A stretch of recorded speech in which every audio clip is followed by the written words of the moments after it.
Donc je vais vous faire découvrir aujourd'hui la gamme graphique de chez Stardust Color, la gamme opaque de la gamme graphique, parce qu'il existe une gamme transparente, j'y reviendrai plus tard. Et je travaille avec cette peinture depuis un peu plus d'1 an, et je me suis aperçu quand même beaucoup des possibilités de cette peinture. Et donc il y a ces peintures des différentes couleurs en version opaque, et vous avez deux diluants, un vitesse lente et l'autre vitesse normale. C'est vraiment les deux produits qu'il faut indispensables quand vous achetez la gamme graphique. Je vais vous expliquer pourquoi. En fait, si je mets une goutte, par exemple, de noir pur,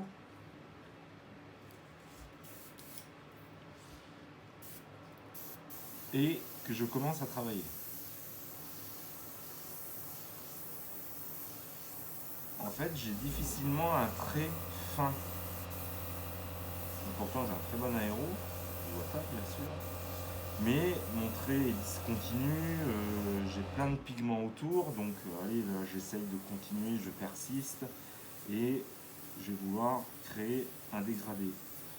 Et en fait, j'ai plein de petits pigments qui se créent autour, qui m'envoient de la saleté, et ça me fait un dégradé, mais vraiment affreux.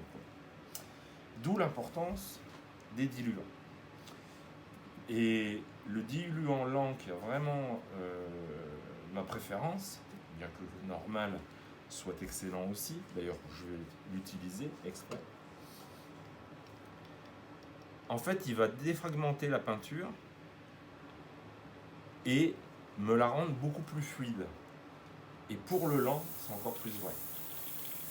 Là, donc, il y avait 2 gouttes de peinture noire. J'ai mis là la valeur de 8 à 10 gouttes de diluant. Et vous voyez tout de suite la différence. Il y a vraiment tout de suite la différence. Ce que je fais là, c'est une petite astuce. Vous voyez souvent les pros, si vous regardez des vidéos, normalement sur le pistolet Iwata et d'autres marques, il y a un capuchon. Souvent les pros retirent le capuchon pour avoir vraiment accès à l'aiguille, parce que vous utilisiez une peinture acrylique ou une peinture solvantée comme ici, qui n'a pas une forte désagréable odeur d'ailleurs, et il suffit de se munir simplement d'un simple masque pour éviter peut-être, si vous y passez 2 heures ou voire toute une journée, à respirer quand même ces solvants. Donc c'est la même chose pour ce qui concerne l'acrylique à mon avis. Et par contre, contrairement à l'acrylique où j'ai fait différents tests, et entre autres Ecratex Color, qui sont une très bonne peinture, qui est quand même le top en termes de peinture aussi, là j'ai découvert vraiment une peinture où je suis allé encore beaucoup plus loin dans mes travaux, et qui me permettent vraiment une souplesse de travail. Et vous voyez, là déjà on a un dégradé quand même qui est relativement plus intéressant par rapport à une peinture non diluée. Alors je vais pousser un peu à l'extrême, où je vais carrément mettre la valeur du double de... on va être sur une valeur d'à peu près 20 gouttes pour une goutte de noir. Oui, d'ailleurs, ce que j'ai fait, c'est pareil, une autre astuce. Vous tenez votre aiguille, vous appuyez sur la gâchette et vous reculez. Et en fait, ça crée le mélange. Voilà. Une fois que la peinture est bien mélangée, c'est une petite astuce. Vous voyez ? Là, c'est vraiment super intéressant, où on arrive vraiment sur un voile, et que ce soit dans le portrait ou d'autres choses, on arrive vraiment à faire des choses vraiment très fines. Et dans le dégradé,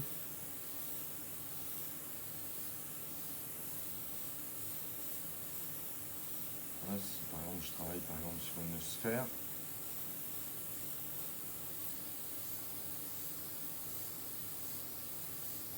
fait l'ombrage. Voilà. Et à force en fait de passage, parce que bon, vous allez me dire l'inconvénient, c'est qu'on a une peinture quand même qui n'est pas forcément très opaque, puisqu'on a dilué à outrance, mais à force de passage, et le trait qui est relativement fin, et là c'est juste une démo, on peut aller beaucoup plus loin dans la finesse du trait. Et vous voyez, le dégradé est super intéressant, même si c'est qu'un exemple. Là, par exemple, je vais reprendre un autre aéro Iwata bien connu que je vous conseille vivement.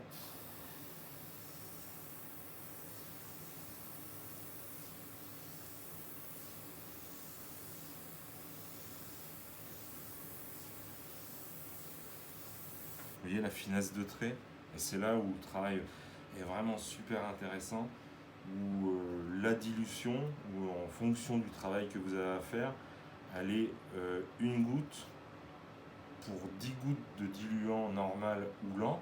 C'est surtout en fonction de la température, intérieure ou extérieure, vous allez utiliser le diluant lent. Et là où vraiment c'est intéressant, c'est les possibilités de cette peinture qui, vous n'avez plus qu'à créer parce que vous n'avez pas de problématique au niveau de la dilution. Et qu'on soit après faites des essais, souvent je fais des petits bouts d'essais comme ça, ça me permet de dire tiens voilà j'ai une peinture qui est opaque ou plus ou moins transparente, et en fonction de comment je vais travailler plus ou moins près du support, je vais avoir des choses vraiment très très fines.